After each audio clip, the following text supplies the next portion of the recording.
Pecinta dunia itu tidak pernah diberikan oleh Allah kecukupan ketika telah mengganti keridhaan Allah dengan kecintaan dia kepada dunia.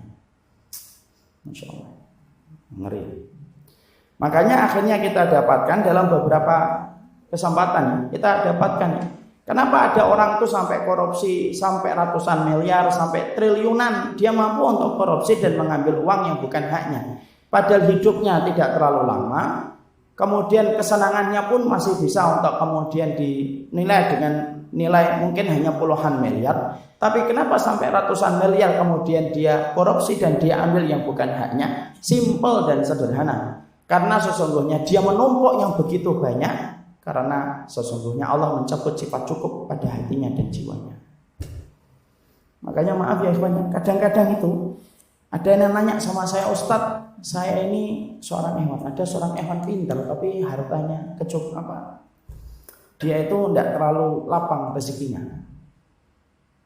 Pernah itu satu waktu jalan sama saya nanya, kenapa ya kita diberikan keterbatasan rezeki, Ustadz?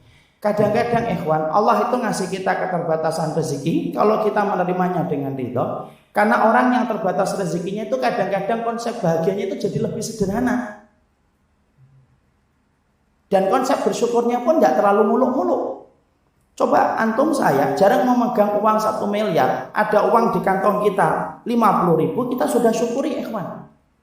Tapi bagi orang yang terbiasa ngomong proyeknya itu puluhan miliar, mungkin ada uang 100.000 di kantongnya, mungkin dia tidak akan pernah merasa bersyukur. Kenapa? Alah 100.000 itu buat apa? Karena dia terbiasa memegang yang banyak. Jadi kalau ada orang kadang-kadang disedikitkan hartanya oleh Allah itu apa? Kenapa? Supaya dia itu konsep bersyukurnya tidak terlalu muluk-muluk, konsep bahagianya itu jadi gampang. Kalau kayak kita ini konsep bahagianya kan gampang kan? Makan di warteg Jayabari udah seneng banget, Masya Allah. Tapi bagi orang yang kemudian terbiasa megang uang gede, puluhan miliar, mungkin kemudian tidak bisa makan di situ.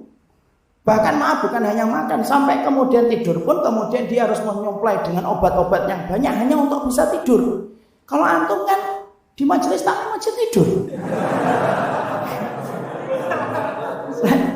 Saya minum teh dulu. Enggak lah, antum enggak di majelis taklim. Siswa Jumat. Makanya kemudian begitu. Makanya lihat kadang-kadang kalau kita sedikit hartanya itu, maaf ya, dapat telur 1, kita bagi jadi 2, yang pagi untuk sarapan, yang pagi untuk siang. Nikmat rasanya. Makanya kecukupan itu tidak pernah Allah berikan kepada orang yang telah berani dan lancang secara biadab. Dia mengganti ridhonya Allah, kemudian diganti supaya mendapatkan dunia terus dalam hidupnya. Maka yang Allah akan berikan kalau orang itu sudah menjadi makmum ketika imamnya itu adalah dunia, Allah berikan kacamata kefakiran tepat di pelupuk matanya. Makanya proyek ratusan M pun tidak akan pernah mencukupi dirinya. Kurang dia. Karena ada kan orang sudah punya di rekeningnya itu 30 M, pulang jam 12 malam itu masih ngerasa waktu itu tidak cukup. Di rekeningnya ada 30 M, Allah minta 10 hari di waktu terakhirnya Ramadan untuk itikaf, putus sebentar lah dari dunia. Loh di rekeningnya 30 M akhi, Allah cuma minta 10 hari itikaf, putus dunia sebentar itikaf itu. Ya tidak bisa itikaf.